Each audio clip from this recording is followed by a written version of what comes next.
TV20 Kannada ವಾಹಿನಿಗೆ ಸ್ವಾಗತ.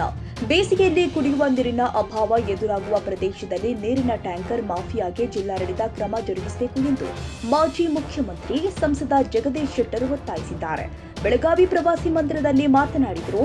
ಸರ್ಕಾರದಲ್ಲಿ ಇಂತಹ ಮಾಫಿಯಾಗಳು ಸಾಕಷ್ಟು ನಡೆದಿದೆ. ಆದರೆ ಸಾರ್ವಜನಿಕರಿಗೆ ತೊಂದರೆಯಾಗುವ ಇಂತಹ ಮಾಫಿಯಾಗೆ ಜಿಲ್ಲಾಡಳಿತ ಕ್ರಮ ಜರುಗಿಸಬೇಕು ಎಂದಿದ್ದಾರೆ. ಇಡೀ ರಾಜ್ಯದಲ್ಲಿ ಈ ಸರ್ಕಾರದ ವ್ಯವಸ್ಥೆಯಲ್ಲಿ ಟ್ಯಾಂಕರ್ ಮಾಫಿಯಾ ಇರ್ಬೋದು, ಮತ್ತೊಂದು ಮಾಫಿಯಾ ಇದು ಎಲ್ಲವೂ ಸಹಿತ ವೈಭೀಕರಣ ಆಗ್ತಾ ಇದೆ. ಹೆಚ್ಚಿನ ರೀತಿಯ ಪ್ರಯಾರಿಟಿ ಅವ್ರಿಗೆ ಸಿಗ್ತಾ ಇದೆ. ಆ ಹಿನ್ನೆಲೆಯಲ್ಲಿ ಕೃತಕವಾದಂತಹ ಅಭಾವ ಇರ್ಬೋದು ಅಥವಾ ನಿಜವಾದಂತಹ ಅಭಾವ ಇರ್ಬೋದು.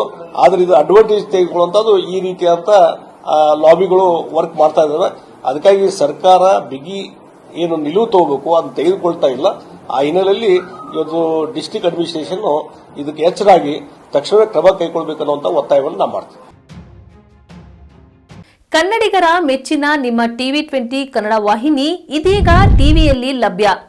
ಕರ್ನಾಟಕ ಮತ್ತು ದೇಶ ವಿದೇಶದ 360 ಡಿಗ್ರಿ ಸುದ್ದಿ ವಿವರವನ್ನ ಪಡೆಯುವುದಕ್ಕೆ TV20 ವಾಹಿನಿಯನ್ನು ಲೈಕ್ ಮಾಡಿ, ವಿಡಿಯೋಗಳನ್ನು ಶೇರ್ ಮಾಡಿ, ಕಮೆಂಟ್ ಮಾಡಿ, ಸಬ್ಸ್ಕ್ರೈಬ್ ಮಾಡಿ.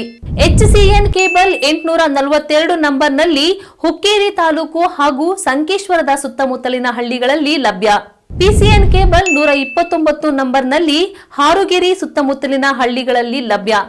ರಾಯಬಾಗ್ ಡಿಜಿಟಲ್ ಚಾನೆಲ್ ಕೇಬಲ್ 80ನೇ ನಂಬರ್ನಲ್ಲಿ ರಾಯಬಾಗ ತಾಲೂಕಿನ ಸುತ್ತಮುತ್ತಲಿನ ಹಳ್ಳಿಗಳಲ್ಲಿ ಲಭ್ಯ. UDCN ಕೇಬಲ್ ನೆಟ್ವರ್ಕ್ ಉಗಾರ ಸುತ್ತಮುತ್ತಲಿನ ಹಳ್ಳಿಗಳಲ್ಲಿ ನಿಮ್ಮ TV20 ಕನ್ನಡ ವಾಹಿನಿಯೂ ಲಭ್ಯ.